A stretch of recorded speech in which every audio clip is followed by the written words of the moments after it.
Good morning, everybody, and welcome to this live chat on Instagram with myself, Andrew Whitehouse, and we're waiting for Rebecca, she is here. Rebecca Duffus, who's probably in fact, the person I respect the most in the world of special educational needs. Morning, or afternoon Morning, rather. Rebecca. Yeah, I said good morning. I was just saying nice things about you. Oh, lovely. Carry on then. No, so I was just saying, you are the person I respect the most in special educational needs. So Oh, that's that's nice. right, isn't Nice it? way to start the session. Well, likewise, the feeling's mutual. Oh I hope you've no, been saying nice things about yourself. not yet, not yet. But Not yet. yeah, we're not very good at that, are we? There's an activity that I do when I do workshops, where I get people to tell the rest of the group something they're really good at, and I'm yet Oh to. yeah. They can't do it.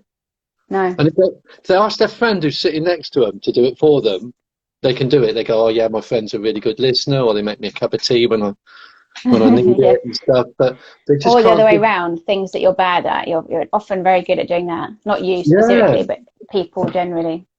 Do you think it's an English thing? Maybe. Or just a society human thing.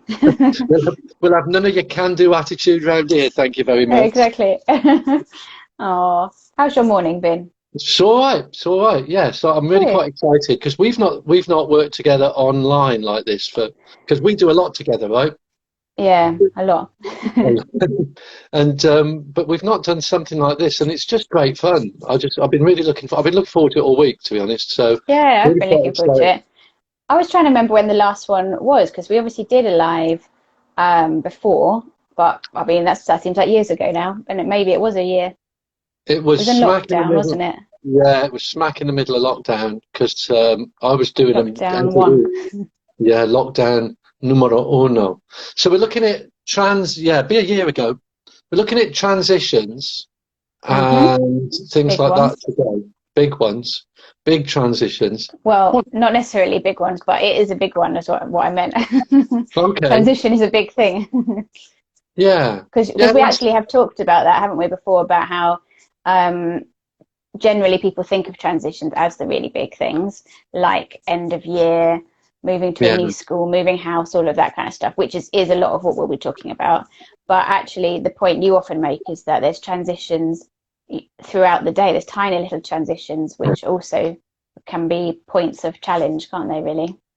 Well, the work that we've been doing together across Sutton, going into loads of different schools, I think we've seen, some of the most difficult transitions are the ones like getting the children for their lunch, or Yeah, and I think it's because they kind of don't see those as important. They see moving up to yeah. secondary school as something they've got to put a lot of work into, but not getting someone to the toilet or getting someone to lunch or something like that. What do you reckon the one thing about transitions that you sorry, we didn't discuss this Oh, on the before, did we? spot. The one thing that's important about Yeah, transitions.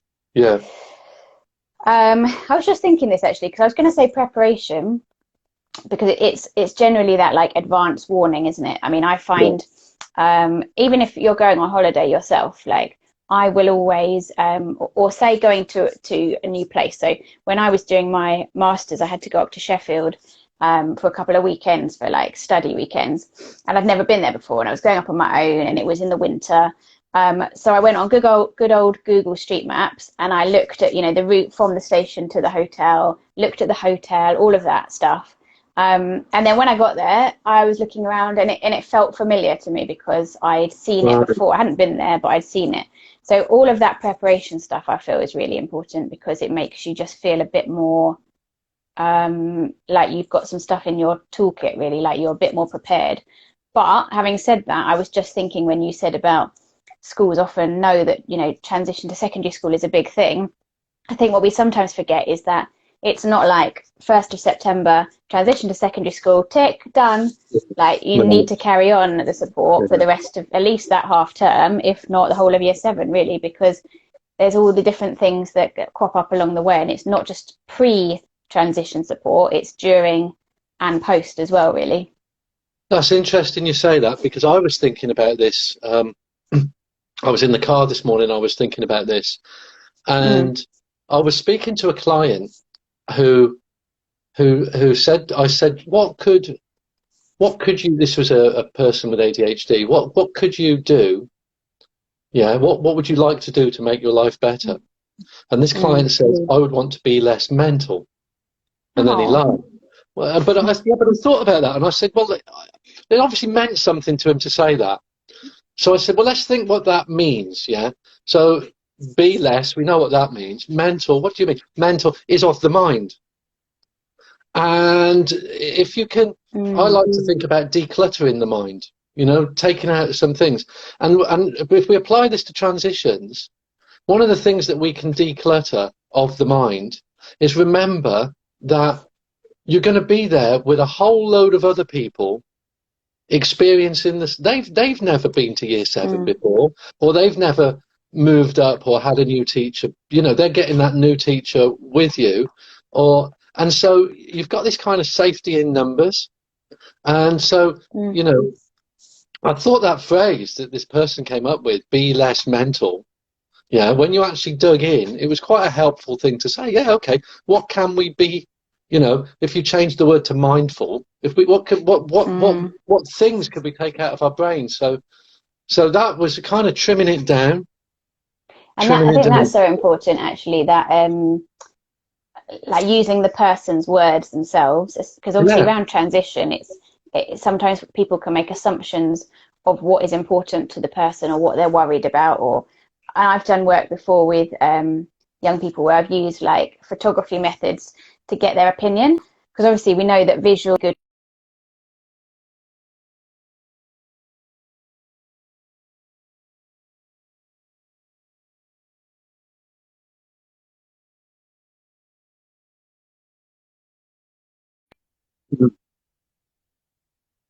forum for gaining information.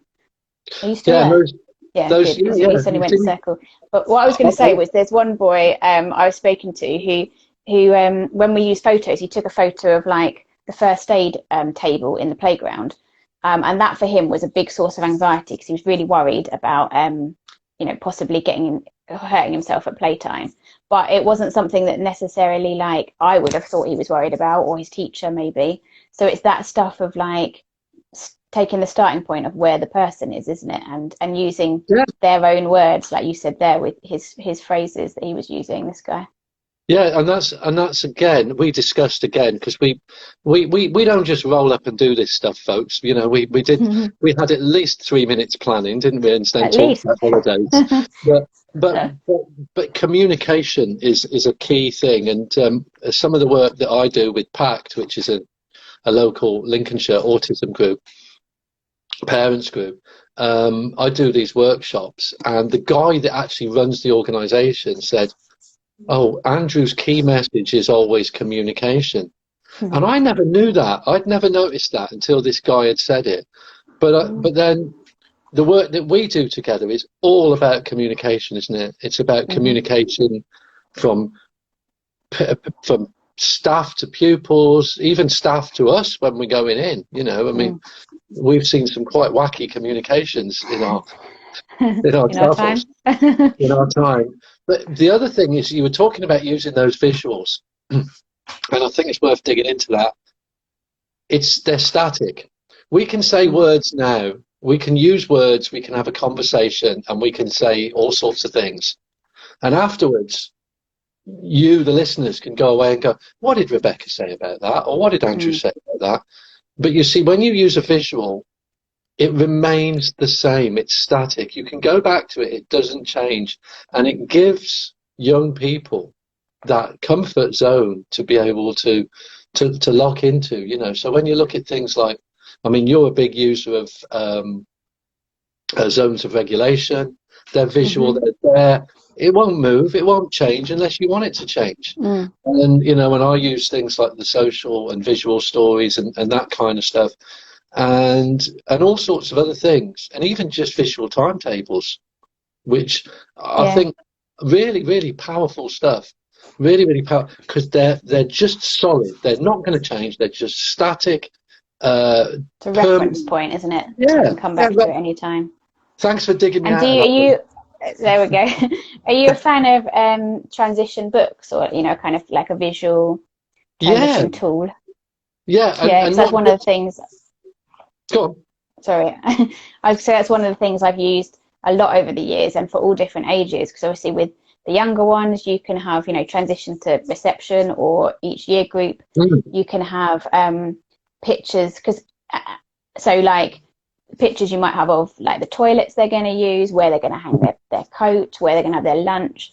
And one of the key things I find is showing what is staying the same as well as what's changing. Because sometimes it's like, okay, there's going to be this big transition and everything's going to be different. And then obviously you do feel quite overwhelmed by it all, but actually being told there are going to be things that are going to stay the same, that's Yeah. reassuring as well.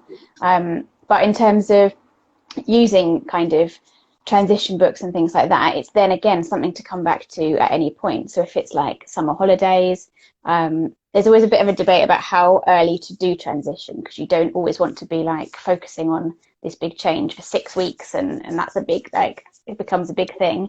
And obviously it's so person dependent, isn't it?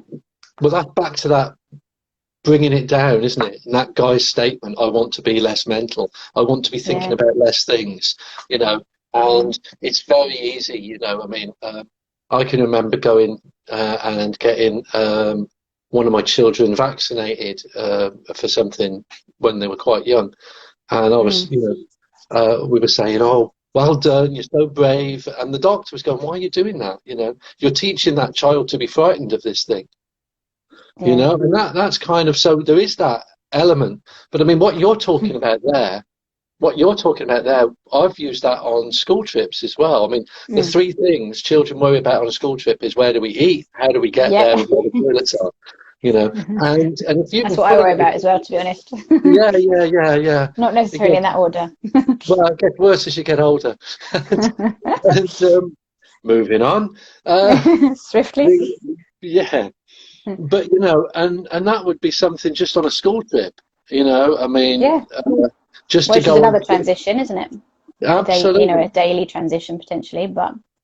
So we had a conversation, and we had a little moan to each other about something. Can you remember? I don't know. There's been so many moans, Andrew. Yeah. It was about an hour ago. So, okay. A recent moan, and it was all about provision passports. And yes. I'm there now. Yeah. So Rebecca and I are really on the same page as this. So if you want to start it, I'll start it. I don't mind.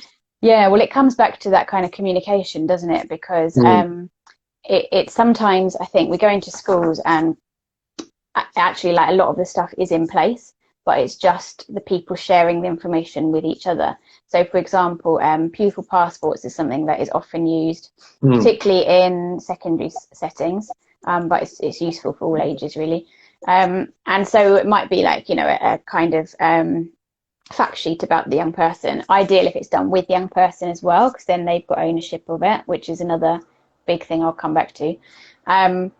But then sometimes it's like with other resources, you come back into the school, how are you getting on with that? Where is it? And looking in drawers or scrabbling around, or it's just on the system but it's never looked at.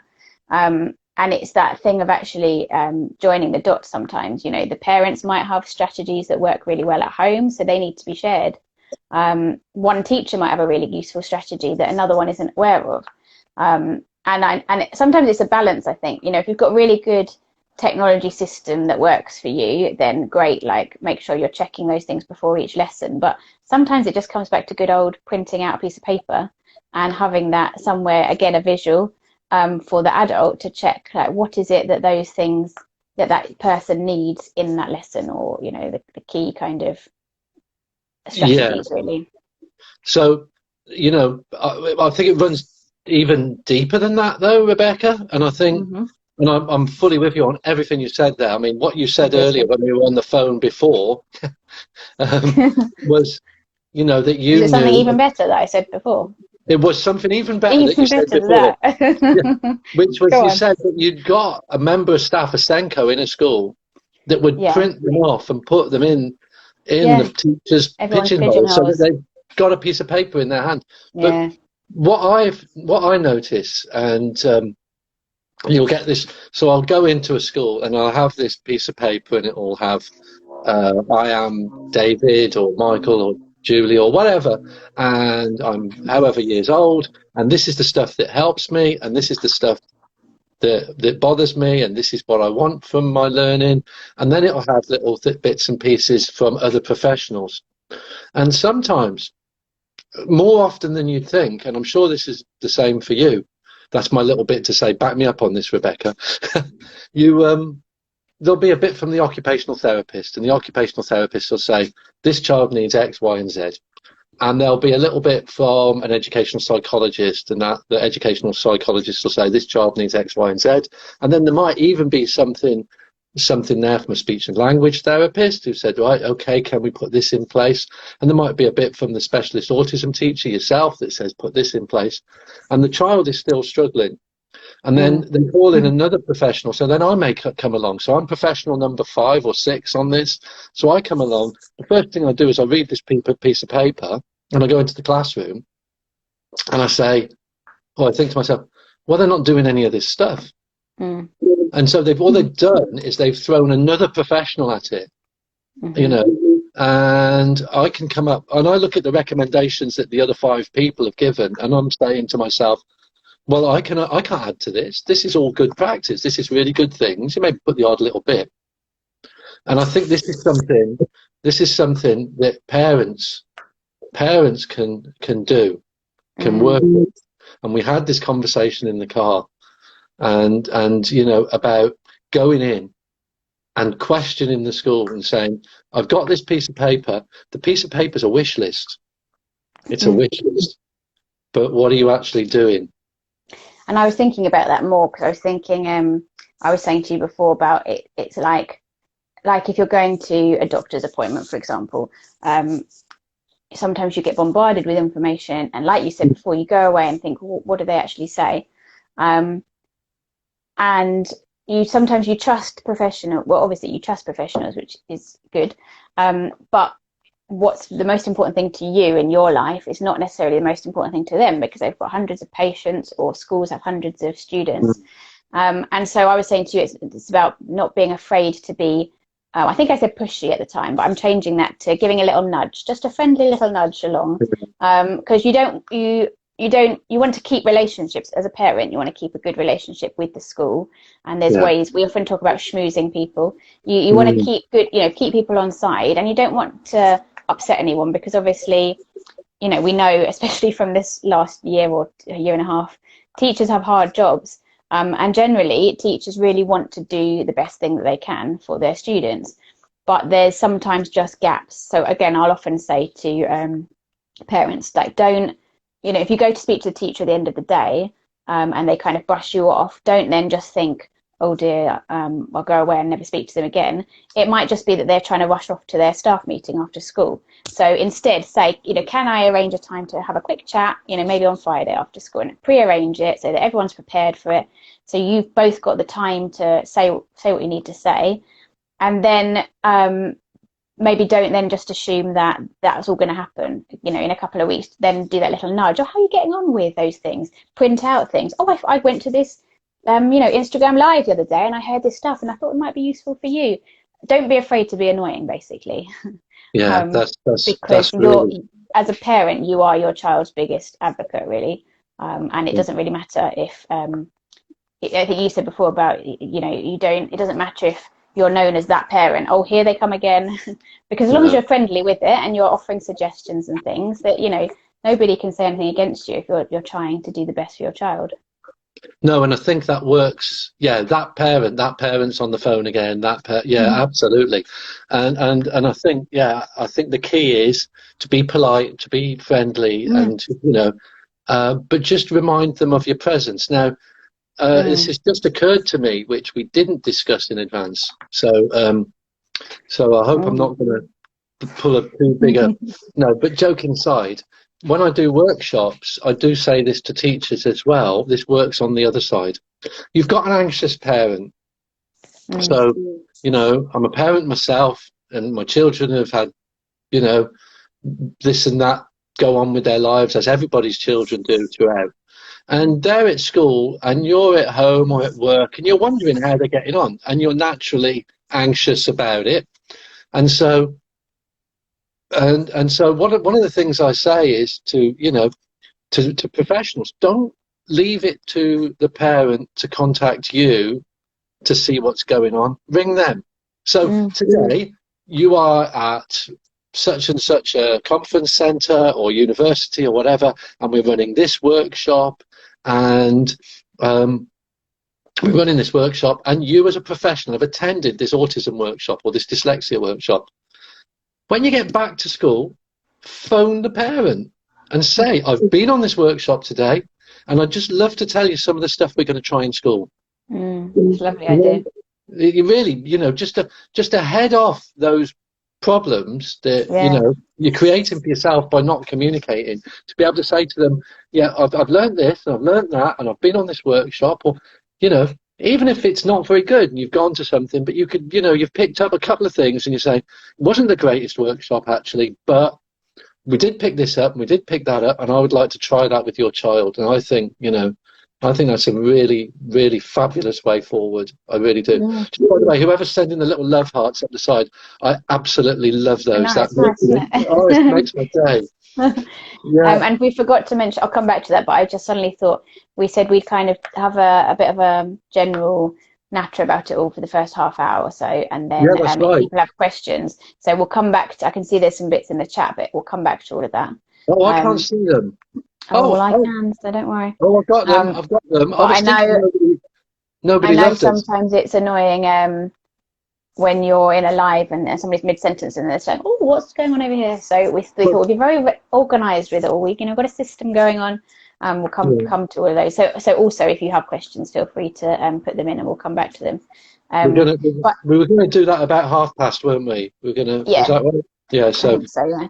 But it's such a good point, because again, I'll say to parents, like, often the things that they're worried about, probably they're all happening in school. It's just nobody's telling you.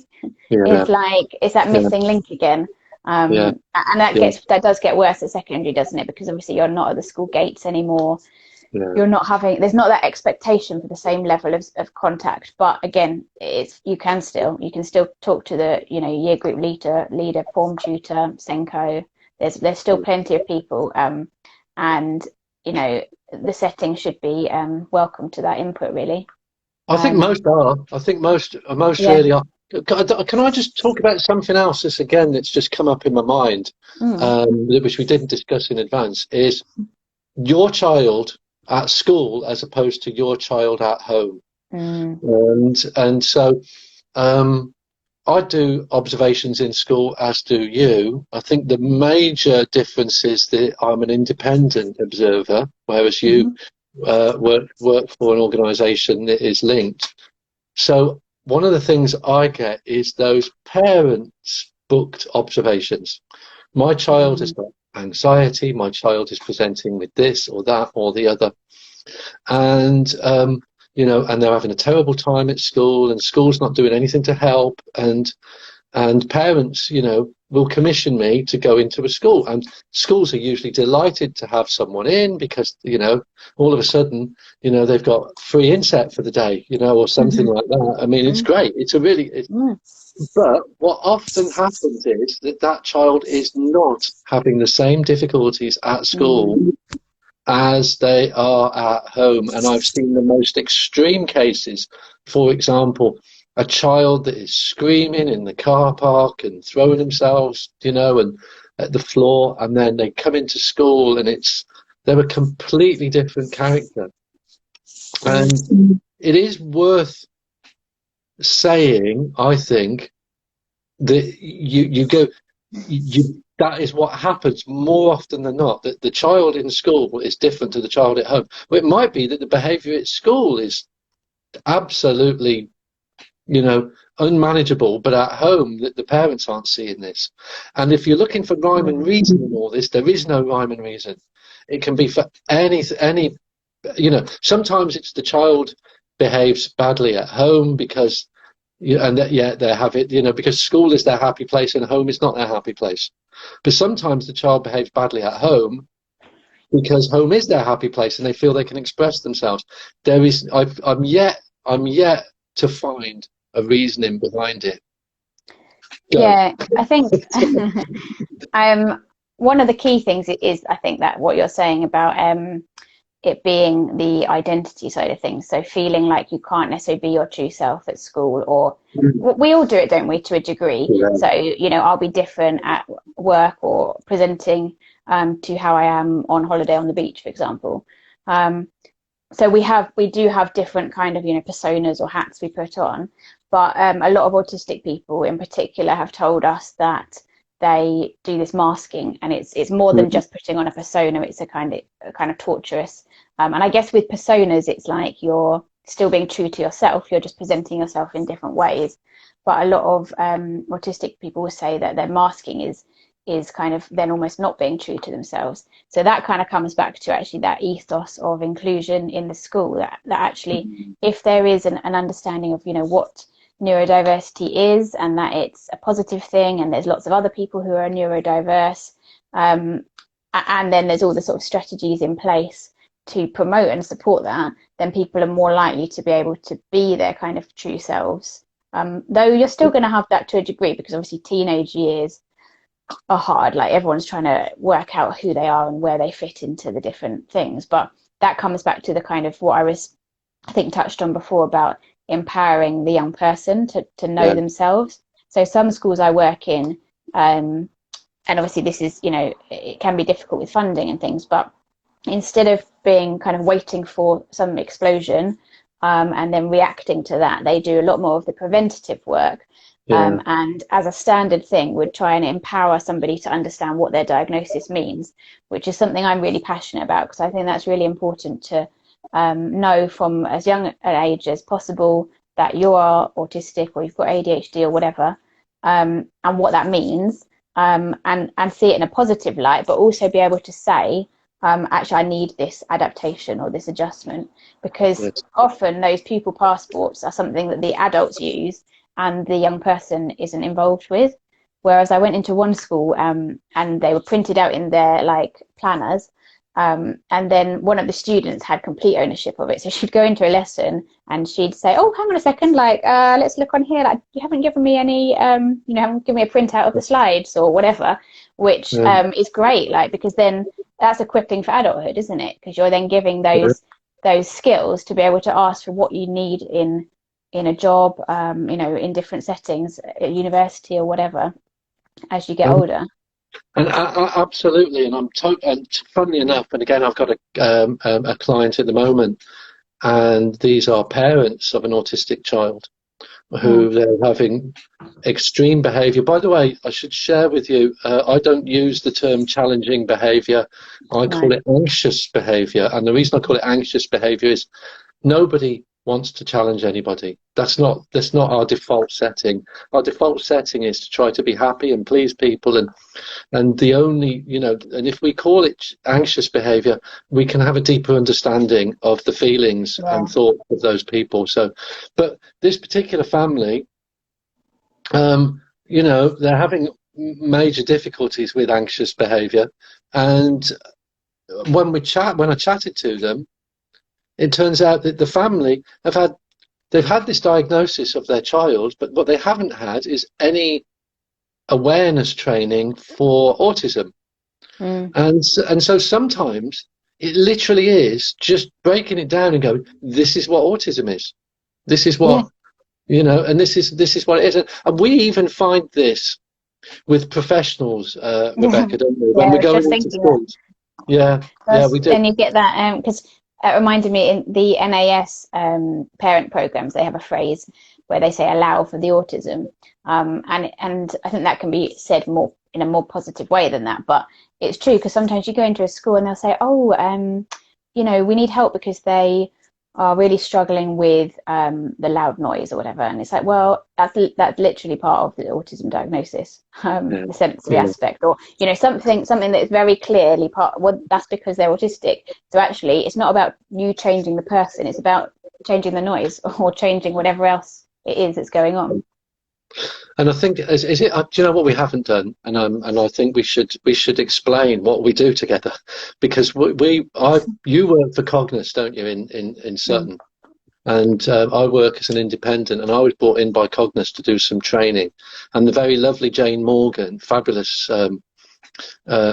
colleague, put us together to do a schools action research project, which has been Mm. going on quite a long time now, hasn't it? And we've been working together doing observations and consultations and training, and really trying to get some really positive results. And there's going to be a book coming out, which is why if you saw the Duffhouse logo, which you came up with, wasn't it? Yeah. Which might well be our author name combined, but just in case you're wondering what these two people are yapping on together about, we work together a lot, a heck of a lot, and it's a very positive working experience. But just so you know why we're on that same page, and I think we do really pick up on virtually the same things all the time, don't we?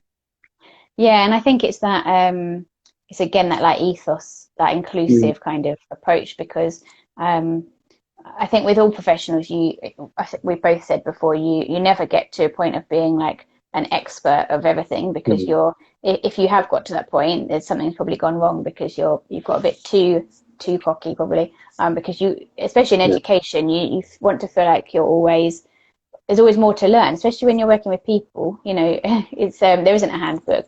Um, but having that inclusive approach, and like you said, trying to put the person first, not seeing it as challenging behavior and all of that kind of negative language, that's where we both come from, really. And I think that's where our views tend to like align along the I right think lines. so. I think so. Yeah, I completely agree. What I wonder, we should start looking at some of the questions, shouldn't we? Yes, I So, will just have a little peek. So I don't think we've got many actually, but feel free to ask if you do have more. So there was something I saw which was saying, yeah, somebody said I've 100% been known as that parent before, but ultimately it got my son the support he needed. So it's definitely worth the representation. Yeah, well, that's so important. it's interesting because when I was a teacher, all way back when I was a young buck, um, when I was a teacher, the I used to notice that those parents that did make their voice known, you'd get a child with moderate needs who'd got a fantastic statement, 15 hours or what have you, and then you've got a child with quite severe needs, and they've got nothing, Mm, and it really does come back to what a life of a learning mentor said yeah, there, that really does have a massive impact, and you only get one bite of the apple, yeah, you know. definitely. So Um, I know there were some questions on that were sent beforehand. So one of them was around what practical things you could do now as a parent to prepare for going to secondary school in September, when possibly the primary school hasn't given that much stuff in advance. yeah, So I well, know one of the things for me, so I've put on my link tree on my profile a couple of resources that could be useful. So one of them is a like template transition book, and so there's bits on there, kind of questions. It's not specifically for secondary. I've made it more generic, but it works well for it, because it's got things like breaking down different points of the day. So like I said, about things that are going to stay the same, so you can list, I'm still going to go to school with Johnny, maybe some other friends are going to be there. I'm still going to start school at a certain time, or I'm going to still have my favorite snack when I get home, giving those things that are predictable, and then some of the things that will be different. And also then breaking down, this is the time I'm going to get up. Here's a list of the things I need to do in the morning, all of those practical stuff. And also, if you can, I would say just get familiar with the new place. So if you can drive past the school, and maybe do it really gradually. So one day or one week, you just drive past. Oh, look, there it is. Fancy that.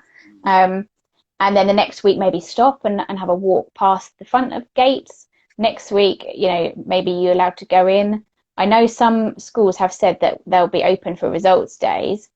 And if you're able to get through to the school, it might be tricky now, but you might be able to say, could we just pop in on results day, just to, you know, see the entrance of the school? It's worth asking, isn't it?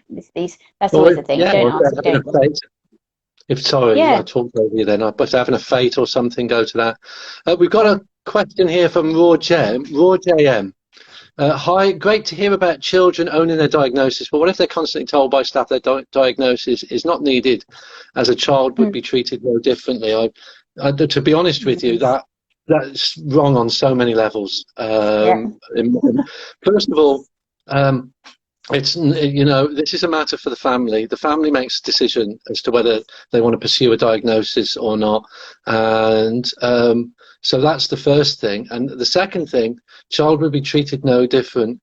We have a legal requirement to treat everybody in the way that they need. And we're talking here, there's three things that you've got here. You've got the SEND Code of Practice, which basically doesn't even need, they don't need diagnosis, they just need presentation. So if a child appears to be have special educational needs, we have to make those reasonable adjustments. We've got the Equality Act and Disability discrimination.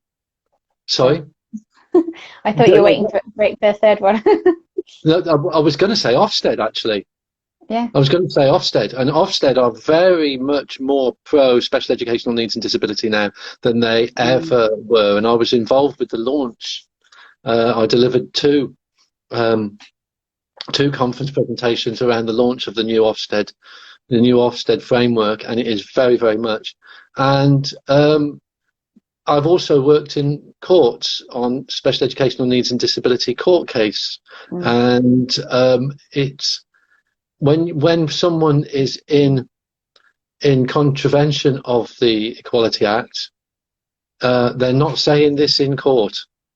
They are not saying your child would be treated no differently in court. You know, basically there is a law. There are laws to protect you and to protect your child, and there are frameworks. And what was the one that you were going to talk about, Rebecca? What did you? I was just thinking like the Disability Discrimination Act. It's the same thing that, you know, autism.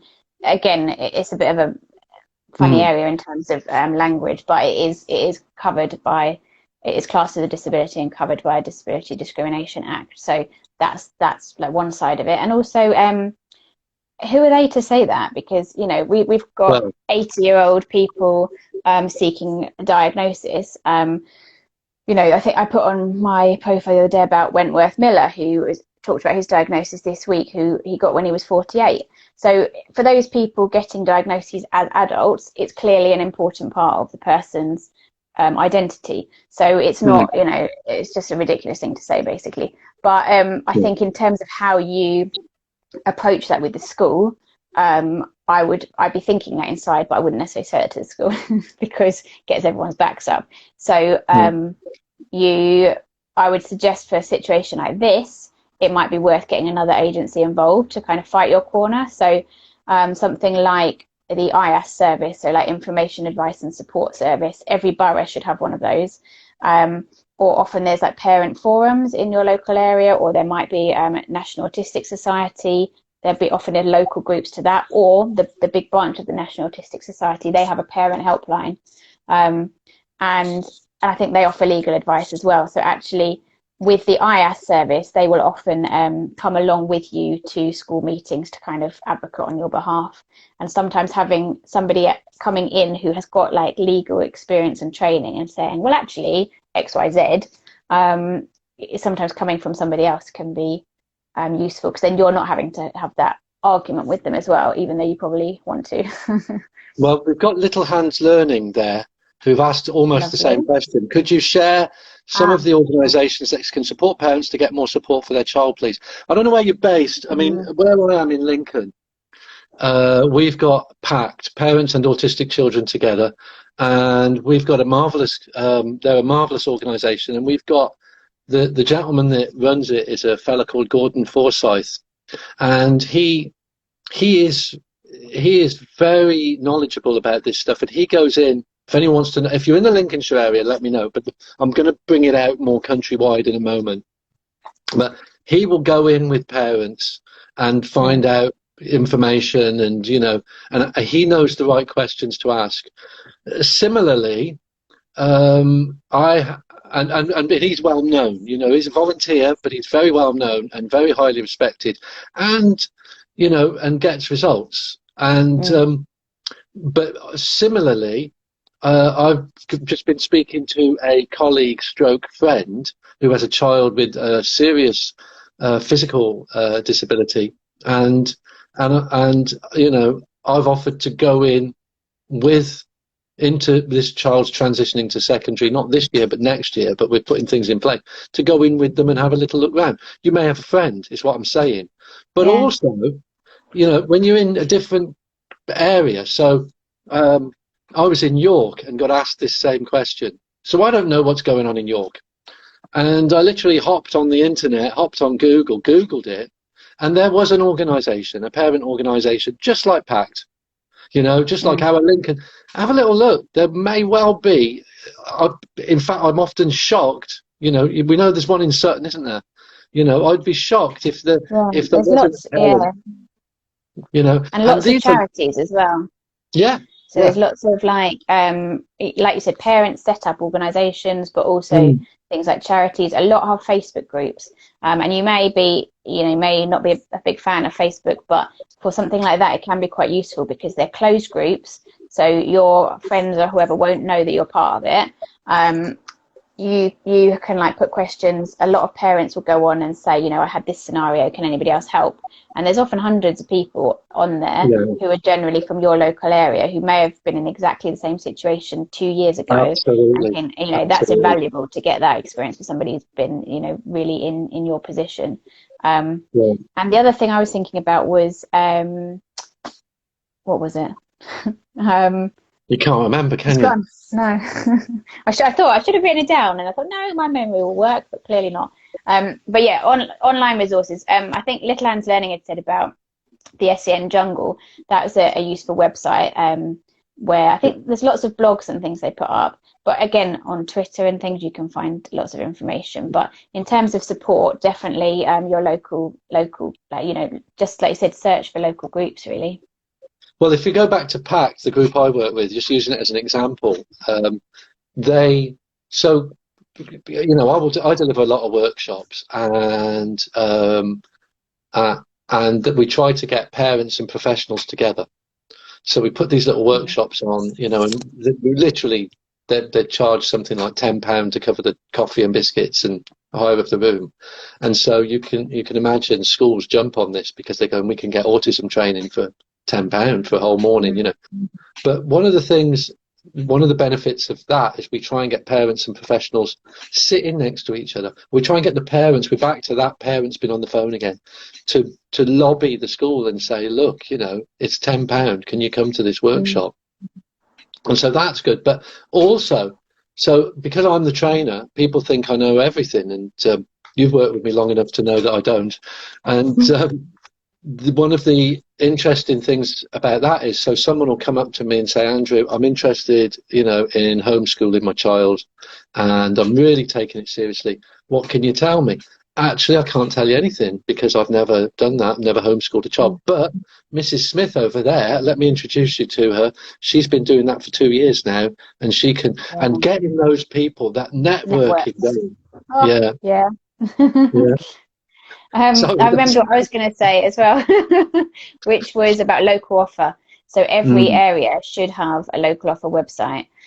Some are easier to use than others, but it's a statutory national requirement. So each area should put on their local offer all the kind of different support agencies. And some of that will be like after school clubs, social groups, things like that, therapy you can access, but also information on parent services and things schools offer. And I thought as well about things like short breaks. I don't know if is that what it's called in your area, Andrew? We've got several, and I can't think of what they're called off the top of my head, but they are, the concept is there. And we also have, in my area, we have things like we've got a youth club on a Tuesday night, which hasn't started up yet post-COVID, but will be very soon, which is a really good respite for parents and young people. And we've also, They also organise things like they'll hire a bouncy, one of these soft playrooms and stuff like that. These, these ones that are set next to a pub and things, but they'll hire the whole room to make it autism friendly for 2 hours. Or there's jumping. I don't know if that's a national thing, but it's like a trampoline. Yeah, and so they do all that. And what they also do is they say, they do it with siblings as well. So we get that family game. Yeah. Can I just? We've had Raw JM on again. Thank you.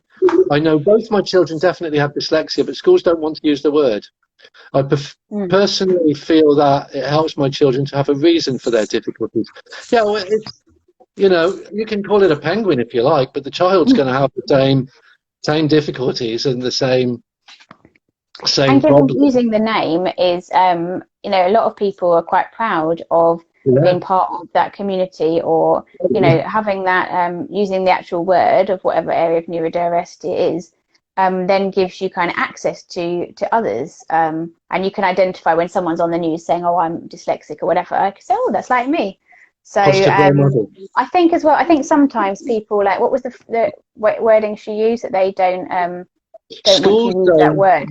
I think they're scared sometimes. I think it's like they panic, like, "Oh, we don't know enough about it, so let's ignore that word," or because they see it because they don't know enough about it, they see it as a worrying kind of like, they don't want to go down that route.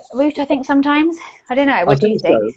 I think so, but the benefit of using the word, of course, is that you can hop on Amazon, you can buy a book, or you can go on Eventbrite and you can attend a workshop, or you know what you're dealing with, you know what you do, or you can find a support group. And so there is an awful lot of benefit to having that word being in use.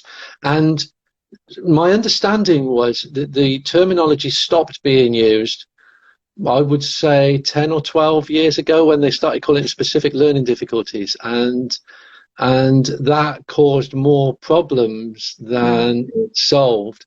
And I think that most people are using that terminology. And I think if you've got a screening for dyslexia or for anything, again, we're back to that thing that we were talking about earlier. It's not really down to the school to not use that word. It's not really down to those people. It really is, you are the parent, and you make those decisions. And so I think, and as you said, Rebecca, the amount of positive role models out there. I mean, just using, the one I've been really dining out on for the last couple of years is the Oscar Schindler book about, how Oscar Schindler, if you can't remember who Oscar Schindler is, you're going, "Oh, I know that name. He was Schindler's List, the guy that saved 3,000 Jewish lives during the Second World War." 3,000 lives. We now know he had ADHD. Yeah, and to use those positives, because these things aren't a negative. They really aren't a negative. There's always another side to the story. And I think sometimes as well, people think, we don't need labels, because if everyone was inclusive, we would just be inclusive of everyone's needs, which is true to a degree. And that would be an amazing society if we were in that place, but we're not in that place. And I don't know how long it will take to get there. So we do need the kind of prompts to help people understand. And also, we've talked a lot before about Aspergers.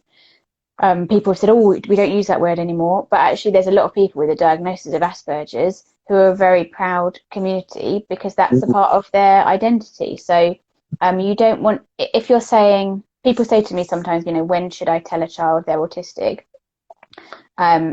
Well, actually, generally it's as soon as you're able to, as soon as possible, in terms of when they'll be able to process it and when you're ready to have those conversations. Because actually, if it's something that you're kind of always hiding away from, even if you're not saying anything negative, children will pick up on, it's something we avoid. And like you said earlier on, that language about saying your child's really brave having an injection, the undertone there is that, well, that was something to be scared about.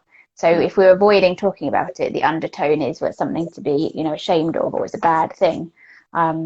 So, trying to talk about it as much as possible, talk about difference as a positive thing and all of that positive language, then that's the basis for having a more positive, self-esteem and adult life, I would say, really. And I just thought as well, a couple of things, going back to the question about support. I've got my notes here now, you see. I know, I'm trying to remember what I'm going to say next. So I need a little visual. Got my visual and I've got my fidget tool, so I'm sorted. Okay. The DLA as well. So parents are often able to apply for disability living allowance, which is not. It's a funny thing because a lot of parents are like, well, I don't need that because they don't see it as a disability, or don't see why they should be entitled to it. But the reason is because generally having a child with any kind of additional needs or neurodiversity often does cost more just to buy things like this, fidget tools, if you're looking at a different therapeutic support or whatever. So tap into that if you can, because that's another good source of, accessing things. And also carers centres. So I think most areas have a carers centre. And again, it sounds a bit weird because parents are like, well, I'm not a carer, I'm their mum or dad. But you and the child's siblings would be able to access support from the carers centre. And they often have like support groups there for parents. They'll often do like holistic groups. So they might have a yoga session or massage or whatever. And also siblings can come along and have like sessions together, because that's sometimes a thing where siblings don't always don't get to kind of talk about their own experiences with other young people who've got similar. It's just talking with others, isn't it? That's the key thing, really. Feeling like you find your tribe. That's one of the phrases I loved from somebody else. But the interesting, the groups that I work with here, we do a lot of sibling work. You poked me with a stick a minute ago. Did I? Yeah, about going back to the Asperger thing, and so because very. Oh, I said it wrong, didn't I? I said Aspergers. Oh no, that wasn't. Again, it's back to call it a penguin if you want. It's that kind of. It's not going to change anything, is it? That with the greatest and absolute utmost respect for our Asperger's community. But what I was going to say is that I hear almost on a weekly basis, oh, Asperger's doesn't exist anymore, or we don't use that word.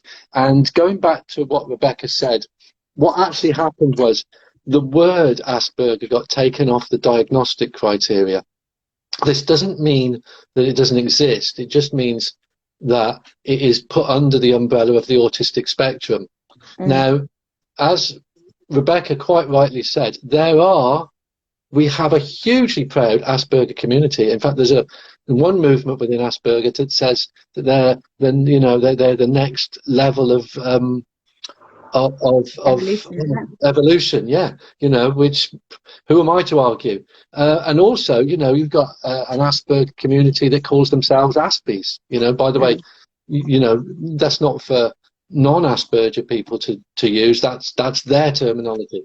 And we also have many people who've got a historic diagnosis, and we've got the self-diagnosed. And we've also got privately diagnosed. And I know the person near me that does diagnostics still diagnoses Asperger's. So it's not gone away. It's not a word we don't use. It's just sitting differently in the diagnostic criteria now. So be Asperger and be proud.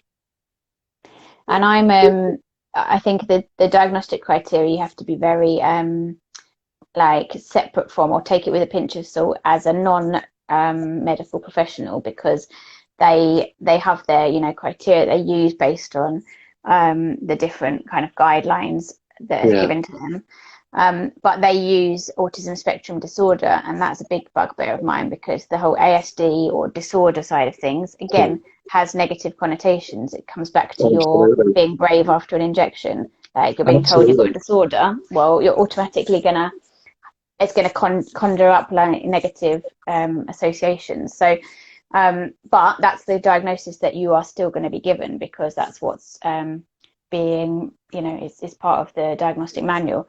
But that doesn't mean that we have to use that language in education and society and families. Absolutely. Yeah. As Terry Wogan used to say, you're leaning on an open door there, Rebecca. I mean, it really is. And, it's similarly, I don't like attention deficit hyperactive disorder because Yeah. it's got that word disorder and that implies disordered. And, but equally, What do I you use don't like, instead? well, this is It's tricky, interesting. that, isn't it? Yeah, I think it's kind of slightly different because with nobody really uses that full explanation. They don't say that child has got attention deficit hyperactivity disorder. They go, that child has got ADHD.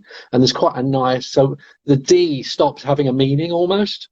And so, Yeah, it's funny though because I'm really anti-ASD. Like it feels like a bit of my yeah, heart's been ripped out every time I hear it, and it's yeah, but people, we should end up on an argument. This is quite good. People, do a debate next people, time. yeah, people use the term autistic spectrum disorder a lot. They don't Mm. use attention deficit hyperactive disorder. And I was going to say, what I was going to say is there's a nice, it's a bit like that term Aspie. There's a nice word, ADHDers. We're the ADHDers or our Mm. fellow ADHDers. And I think that's quite soft. But so I don't like condition either. It just feels like No, dandruff to me, yeah, you know, it's or true. athlete's foot, Somebody So, said it's a neurodifference, not disorder, which is really nice. yeah. So But maybe it's diversity. like, yeah, changing it, or you could do ADH difference. Yeah, yeah. Or I love diversity. Diversity. It's a great word. I Yeah, mean, ADH it's a, diversity. diversity is, you know, it's it's what makes humanity great. It's what makes Yeah, humanity special. So all of nature, and so diversity is a great word. Yeah, difference. I like it too. Although yeah. even then, is difference for some people. Oh, that person's different. That Well, when I'm person's doing quite. the stuff with young people about understanding their autism diagnosis, I always start off with looking at you as a person. So we'll look at like Mm, what's you on the outside, and I'll do one and they'll do one, and I'll be like, oh, you've got grey hair, Andrew. I've got yes, I brown have. hair. Yes. You wear glasses. I wear glasses only sometimes, or Yeah.